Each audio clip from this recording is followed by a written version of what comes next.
आज हम लोगों का न्यूमेरिकल क्लास है और क्वेश्चंस थोड़े लंबे लंबे तो मिलेंगे आपको, लेकिन उसका सॉल्यूशन उतना ही आसान होगा। एनसीईआरटी का क्वेश्चन नंबर 1, यानी हम लोग सबसे पहले एनसीईआरटी का कुछ क्वेश्चन करेंगे। मैं क्वेश्चन आपको बोल देता हूँ, विद्यार्थी देख सकते हो, ठीक है।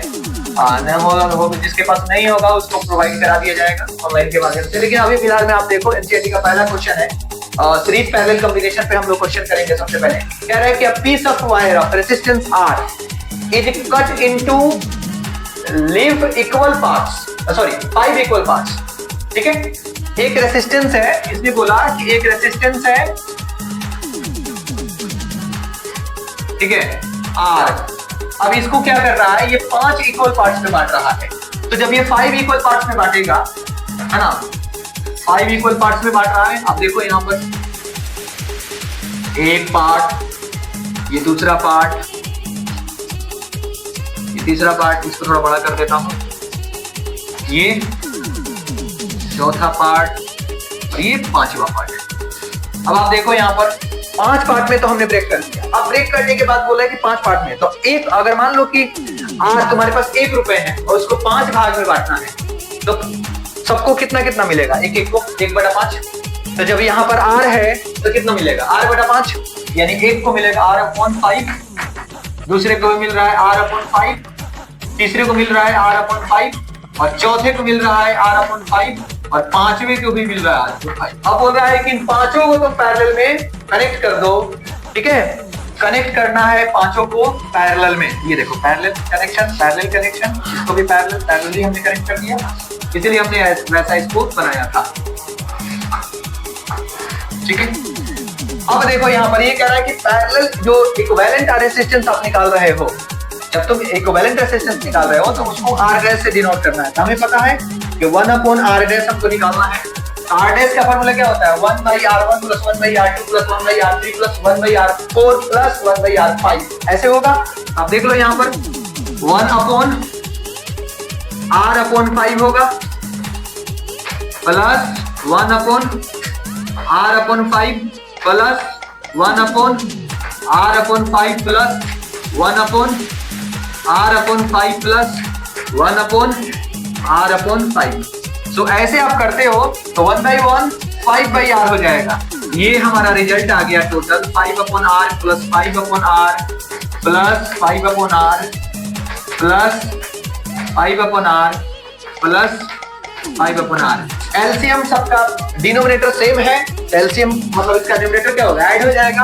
1 2 3 4 5 5 क्या 25, कितना हो गया 25/r हो गया। अब ये 1/r डैश था, अब इसको चेंज करते हो तो वो भी चेंज होगा न्यूमरेटर डिनोमिनेटर में। r डैश क्या हो जाएगा 25/r, ठीक है, ये हो गया। अब हमसे फाइनली पूछ रहा है कि find the ratio r, ratio मतलब r/r डैश पूछा हुआ है। क्वेश्चन में पूछा है कि r/r डैश क्या होगा, तो r तो हमारा r ही होगा क्योंकि r का तो वैल्यू दिया है, और r डैश हमारा निकाले हम कितना 25/r, ठीक है। ये हो जाएगा r/1 इंटू r/25। एक मिनट, हमसे क्या पूछा है, हमसे पूछा है r/r dash, this combination is r dash, then the ratio of r/r dash. r/r dash हो गया, तो यहाँ पर r/1 तो हो गया। अब हम जो लिखेंगे वो क्या होगा 25/r है क्या, यहाँ पे 1, यहाँ पर देखो हमने एक मिस्टेक किया यहाँ पर, वो आप देख लो पहले। 1/r डैश है ना, 1/r डैश हमारा कितना है 25/r, तो r डैश बराबर क्या होगा r/25 ना होगा, यहाँ पर हमने छोड़ दिया था, इसको चेंज नहीं किया, r/25 हो जाएगा। यही चेंज उल्टा हुआ है यहाँ पे, यहाँ पर क्या हो जाएगा, वही तो मैं सोचूं आंसर उल्टा क्यों आ रहा है। r/25 ये क्या कितना हो जाएगा, ये हो गया 25, मैं कलर ही चेंज कर देता हूँ, 25/r, ये r और ये r खत्म, कितना हो गया 25 ओम, ये आंसर हो गया। और ये ऑप्शन वाले क्वेश्चंस हैं, तो ऑप्शन नंबर डी में आपका आएगा ये आंसर, ऑप्शन नंबर डी। तो ये क्वेश्चन नंबर 1 था जिसका सॉल्यूशन हमने बताया आपको। अब इसके बाद से एक क्वेश्चन है, वो दूसरा वाला क्वेश्चन है, वो भी आप देख लो, यही पे पूछ रहा है पावर का फॉर्मूला कौन सा गलत है, और ऑप्शन ए में दिया हुआ है I² ये तो बिल्कुल सही है।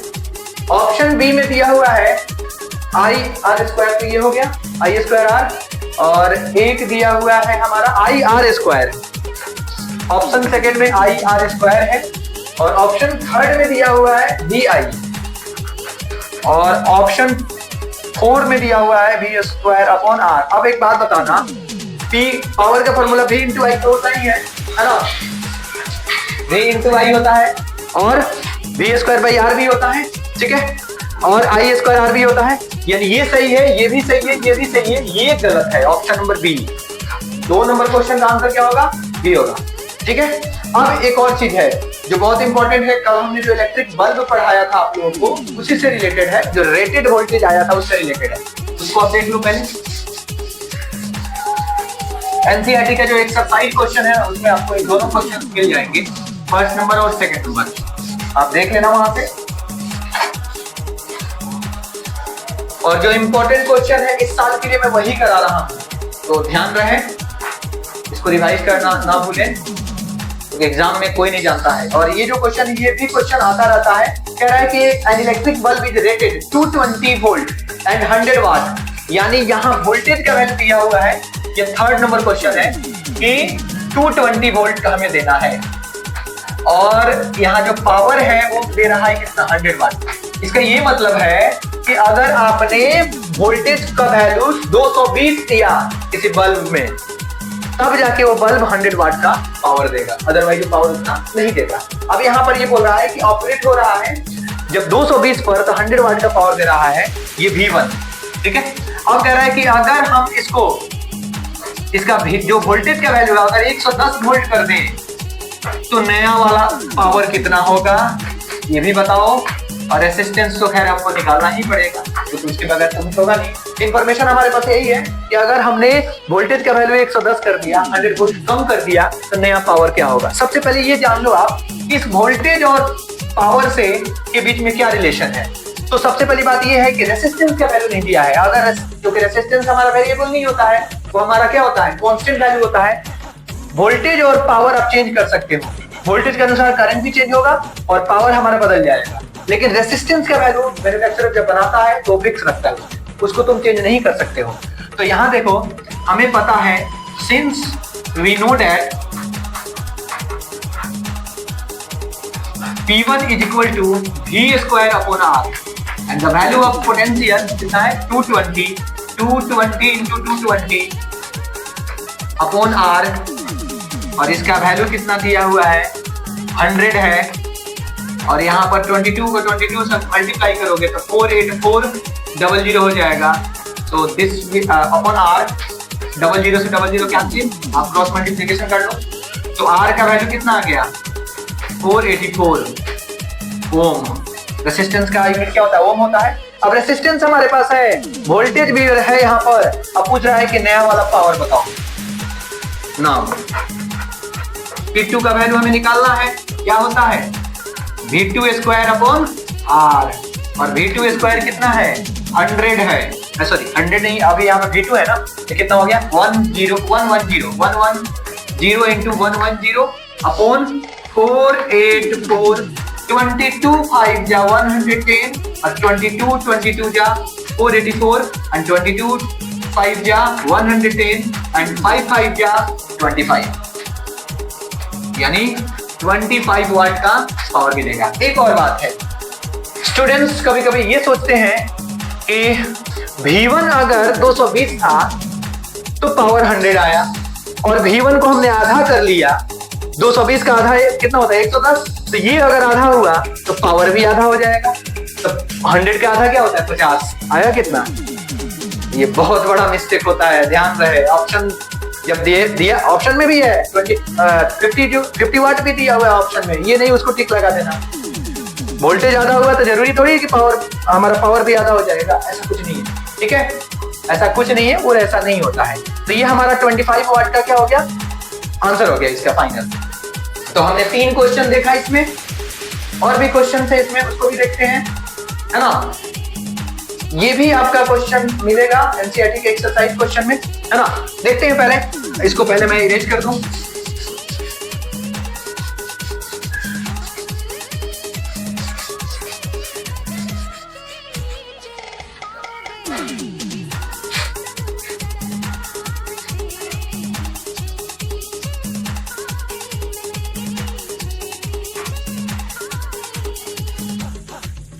हाँ, एक क्वेश्चन है, कह रहा है, अब सुन लो, कह रहा है कि two conducting wire of the same material, दो कंडक्टिंग वायर है सेम मटेरियल का, दो वायर ले रहा है ये और एक ही टाइप का मटेरियल है ऑफ इक्वल लेंथ, उसके लेंथ भी क्या है, इक्वल है, equal length equal diameter, are first connected in series, पहले उसको सीरीज में जोड़ा जा रहा है, यानी दो वायर है, एक वायर हमने ले लिया, ये एक वायर हो गया, दूसरा वायर हमने यहां लिया, ठीक है, ये हम इसका क्या हो गया R1 और ये हो गया R2।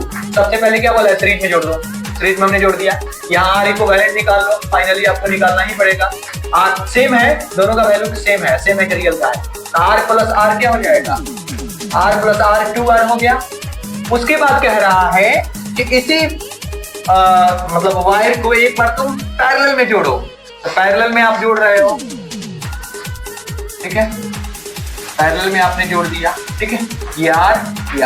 अब यहाँ सीरीज था, इसको हम RS कर लेते हैं, इसको हम लोग RP कर लेते हैं, पैरेलल है, क्या होता है, दो रेजिस्टेंस अगर पैरेलल में होता है 1/R प्लस 1/R, यानी कितना हो जाएगा ये R²/2R यानी R/2, इसको आप कैलकुलेट कर सकते हो, ये हो गया। अब कह रहा है क्वेश्चन कि सेम पोटेंशियल डिफरेंस भी अप्लाई हो रहा है, the ratio of heat produced in series, यानी जो हीट इसमें मिलेगा वो निकालना है और जो हीट पैरेलल में मिलेगा उसको निकालना है। तो ध्यान रहे यहाँ पर हीट के दो फॉर्मूले हैं हमारे पास, उसमें देखना है कांस्टेंट कौन सा है, एक ये है, एक I²R। सबसे पहली बात ये करना है कि जो भी सर्किट हमको दिया है उसमें पोटेंशियल डिफरेंस अप्लाई कर रहा है, सेम पोटेंशियल इज अप्लाइड, है ना, इन ईच केस, दोनों केस में सेम पोटेंशियल है, वोल्टेज आप सेम दे रहे हो, लेकिन करंट की बातें ना इसमें किया गया है ना इसमें किया गया है। अब वोल्टेज जब करंट की बात नहीं हुई है, पोटेंशियल सेम है, यानी यहाँ कांस्टेंट क्या है, पोटेंशियल है, यानी ये ऊपर वाला फॉर्मूला हम लोग यूज करेंगे। अब देखो HS यानी हीट प्रोड्यूसिंग सीरीज कनेक्शन कितना हो जाएगा, 2R है ना, फॉर्मूला क्या है V², और पोटेंशियल डिफरेंस क्या वैल्यू नहीं दिया है, V ही मान लो, V²/2R हो गया। और यहाँ पर अब HP ले लो, पैरेलल वाला केस में क्या होगा, V²/R/2 हो जाएगा। तो यहाँ पर क्या होता है, R होता है, R का वैल्यू कितना आ गया, R/2 लेते हो तो क्या हो जाएगा 2V²/R, यही होगा। अब कह रहा है कि दोनों का रेशियो निकालना है, दोनों का रेशियो HS/HP, कितना हो गया HS, V²/2R, और जब हम इसको डिवाइड करेंगे ना तो दो डिवीजन है, एक ये है एक ये है, जब आप इसको मल्टीप्लाई में चेंज करते हैं ना तो इसका डिनोमिनेटर और न्यूमरेटर चेंज हो जाता है, मल्टीप्लाई में चेंज कर दिए तो ये वाला, तो क्या हो जाएगा R/2V², ठीक है। और जब R/2V² हम कर रहे हैं तो R से R कैंसिल, एक V² से V क्या बच गया 1/4, ये कितना हो गया 1:4, दिस इज द आंसर, ये हमारा आंसर है। तो बहुत इंटरेस्टिंग क्वेश्चन है, इसमें हमने बताया था कि आपको जस्ट बस क्या करना है, रिवीजन करना है, ध्यान से लेक्चर को सुनना है और हमें न्यूमेरिकल्स को बार बार प्रैक्टिस करना है, रटने से नहीं होगा, डाटा चेंज होगा तो फिर कैलकुलेशन भी चेंज हो जाएगा, तो रटने से नहीं होता है। अगला क्वेश्चन देखते हैं, और इस तरह का क्वेश्चन एग्जामिनेशन में तकरीबन पूछा ही जाता है। मैंने पहले भी बताया था कि जो भी क्वेश्चन हम बनवा रहे हैं आप लोगों से उस क्वेश्चन पे ध्यान देना है। अब क्वेश्चन है, एक कॉपर वायर है जिसका डायमीटर है 0.5 mm, ये भी आपको एनसीईआरटी एक्सरसाइज में मिल जाएगा।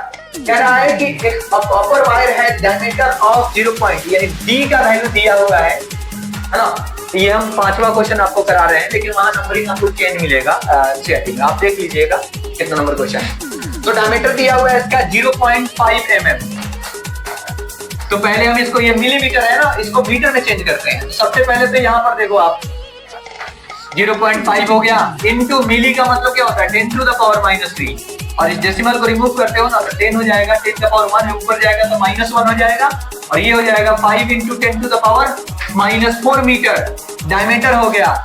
जब इसका रेडी मतलब क्या R/d/2 होता है ना, जब R निकालोगे तो R चाहिए हमको, R निकालोगे तो कितना हो जाएगा 5/2 यानी 2.5 × 10⁻⁻4 मीटर, ये हमारा वैल्यू हो गया। अब कह रहा है कि इसका रेसिस्टिविटी भी दिया हुआ है, यानी रो का value is given 1.6 × 10⁻8 - 8 ohm metre, ये दिया हुआ है। क्वेश्चन आपसे पूछ रहा है कि what will be the length of the wire, wire कितना लंबा होगा अगर उसका रेजिस्टेंस 10 ओम दिया हुआ है। अगर उसका रेजिस्टेंस 10 ओम है तो तुम्हें L का वैल्यू निकालना है। अगर आपको तरीका बताता हूं कि अगर आपने पहचान लिया कि हमारे पास जो कंपोनेंट्स है वो कौन कौन से है, यहां से आपको नहीं आ रहा है तो ज्यादा चांस होता है कि एग्जामिनर आपको 1 नंबर दे देगा। छोड़ दीजिएगा तो कुछ नहीं देगा। तो कम से कम आप इतना तो लिखिए, कुछ तो देगा वो, कुछ समझेगा कि हाँ स्टूडेंट कुछ तो लिखा है। उसके बाद तो बस पुटिंग गेटिंग वाला चीजें है, वो तुम खुद से कर सकते हो। तो अभी आप देख लो यहाँ पर R इक्वल टू क्या होता है, रो L अपॉन A होता है, तो L निकालना है, RA अपॉन L हो जाएगा। यानी हमको निकालना है क्या, L क्या हो जाएगा, RA अपॉन रो, यही होगा ना। रेसिस्टेंस का वैल्यू 10 है, एरिया क्या होता है पाई आर स्क्वायर, आपने पढ़ा होगा। पाई का वैल्यू हम ले लेते हैं यहाँ पर 3.14, आर स्क्वायर का मतलब क्या होता है, ये आर 2.5 का स्क्वायर क्या होता है 6.25 इंटू 10 टू द पावर -4 का स्क्वायर क्या हो जाएगा 10 टू द पावर -8, ठीक है, अपॉन रो का वैल्यू कितना है 1.6 इंटू 10 टू द पावर -8। अब जरा देखना है यहाँ पर 10 टू द पावर -8, इसलिए मैंने उसको चेंज किया था और ये कैंसिल हो गया। यहां से अगर आप ध्यान दोगे तो 2 डेसिमल के बाद 2 डिजिट है, यहाँ भी 2 डिजिट है, यानी 1 पर 4 किलो, ये डेसिमल खत्म। अब आप जरा ध्यान देना, ये डेसिमल हटाओगे तो यहाँ पर क्या हो जाएगा 00। तो ये देखो 00 से 00 इसका कैंसिल, 100 हो गया, 25 जा 625, 25 4 जा 100। अब जरा देखना यहाँ पर 8 2 जा 16, 157 2 जा 314, ये हो गया। अब अगर आप इसको मल्टीप्लाई करते हो ना, दोनों को मल्टीप्लाई करोगे तो ये आ जाएगा 25 7 जा 175 का 5 कैरी हो गया 17, 25 5 जा 125 और 17 142 का 2 कैरी 14, 25 1 जा 25 और 14 39, यानी ये आपका 39 अपॉन 32 आ गया, 8 4 जा 32। इसको अगर आप कैलकुलेट करते हो ना तो अप्रोक्सीमेट ये आएगा 122.65, ये मतलब एग्जैक्ट आएगा। इसको अगर अप्रोक्सीमेशन में लेते हो तो 1 2 3 या फिर 1 2 2 कुछ भी दे सकता है, ये दे सकता है या फिर 122 मीटर, ये आंसर हो गया। अब इसमें फिर से क्वेश्चन दिया हुआ है कि अगर आप इसके डायमीटर को डबल करते हो तो क्या होगा, तो इसका डायमीटर को डबल करते हो ना, रेजिस्टेंस का वैल्यू 1/4 हो जाएगा। तो आप इसको कर लेना, आई होप कि आपको समझ में आएगा। इस टाइप का क्वेश्चन बहुत आता है, ध्यान रहे। अब इसमें एक असर्शन और रीजन से है, ये सिर्फ ओरल क्वेश्चन है। असर्शन में आपको पहले से पता है कि असर्शन और रीजन वाला क्वेश्चन आजकल बहुत रिपीट हो रहा है। इसमें कह रहा है कि टैप वाटर यानी नल वाला जो पानी है ना, वो इलेक्ट्रिसिटी को कंडक्ट करता है, लेकिन डिस्टिल वाटर यानी प्योर वाटर पानी को कंडक्ट मतलब उसमें इलेक्ट्रिसिटी नहीं जाती है। जो प्योर वाटर होगा ना उसमें इलेक्ट्रिसिटी नहीं जाएगा। असर्शन में बोला है, क्यों नहीं जाता है वो हम बताते हैं। फिलहाल में रीजन शुरू। रीजन कह रहा है कि tap water conduct electricity as it contains ions. Tap water क्योंकि उसमें क्या होता है, नमक होता है, उसमें वो नमकीन वाला हो जाएगा थोड़ा बहुत, ठीक है। उसमें आयंस होते हैं, जो नल वाला पानी होता है उसमें आयंस होते हैं, लेकिन जब उसको प्योर बनाते हो ना तो उसमें आयंस वगैरह नहीं होते, न्यूट्रल रहता है। Number of electron number of proton equal हो गए।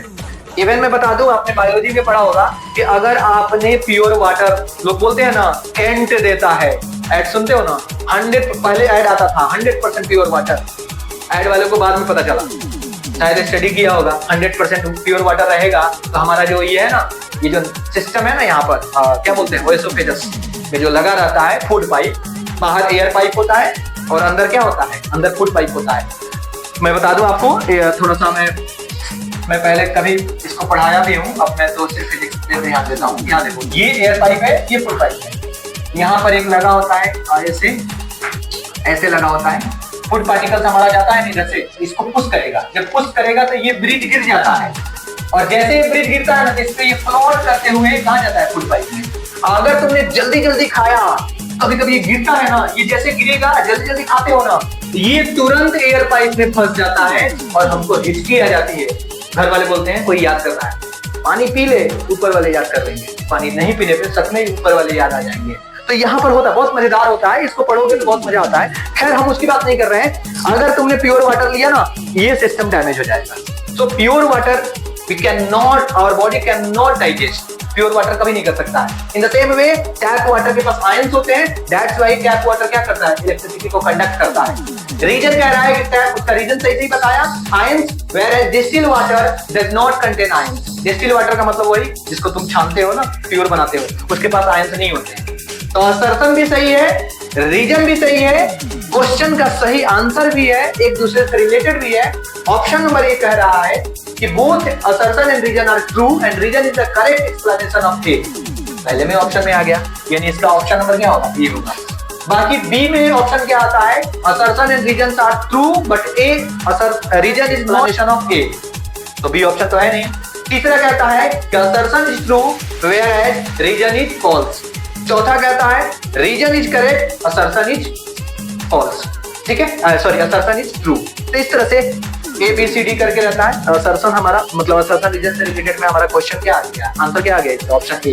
ठीक है, उसके बाद एक और क्वेश्चन, बिजली बिल कैसे निकालते हैं देखते हैं, बहुत इंटरेस्टिंग है, कितना तुम यूज करते हो। बस बिजली बिल से पहले मैं एक क्वेश्चन और ले लेता हूँ कि कह रहा है कि पोटेंशियल डिफरेंस हमारे पास कितना है, 220 वोल्ट का पोटेंशियल डिफरेंस है ना, और कह रहा है कि applied across resistance of 440, 440 volt. ये भी आपका एनसीईआरटी में मिलेगा आपको, है ना, ये क्वेश्चन मिल जाएगा। 440 ओम इन एन इलेक्ट्रिक आयन, एक मिनट में क्वेश्चन थोड़ा देख लूं, and find the heat energy produced in 30 second. मतलब एक इलेक्ट्रिक लैंप है जिसमें ये सारा ये वैल्यू दिया जा रहा है। अब बोल रहा है कि उसमें तुमको हीट कितना मिल रहा है उसको बताओ।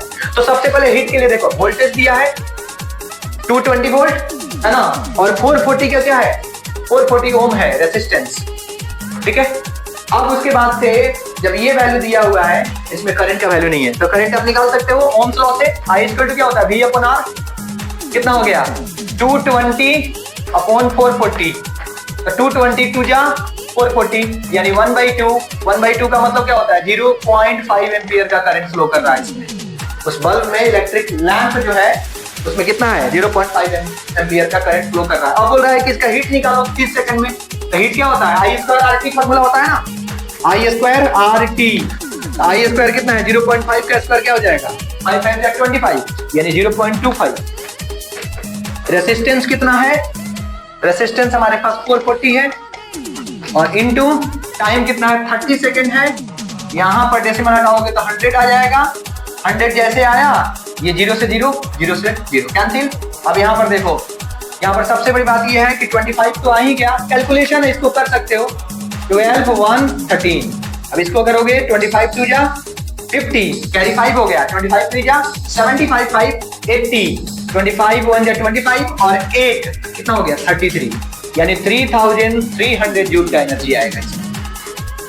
इस तरह से हम निकालते हैं। खैर थोड़ा सा इंटरेस्टिंग पे आते हैं, बिजली बिल कैसे निकाला जाता है उसको देखते हैं।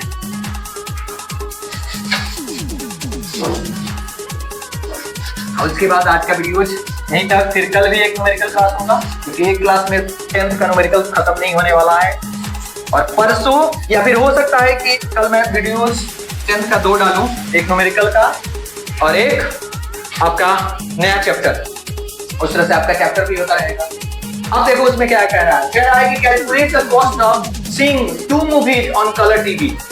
यानी आपके पास कलर टीवी है, 2 मूवी रेगुलर देख रहे हो, अब वो मंथ कौन सा है, सितंबर का। तो आप ऐसे मत करो, मैं आपको बताता हूँ।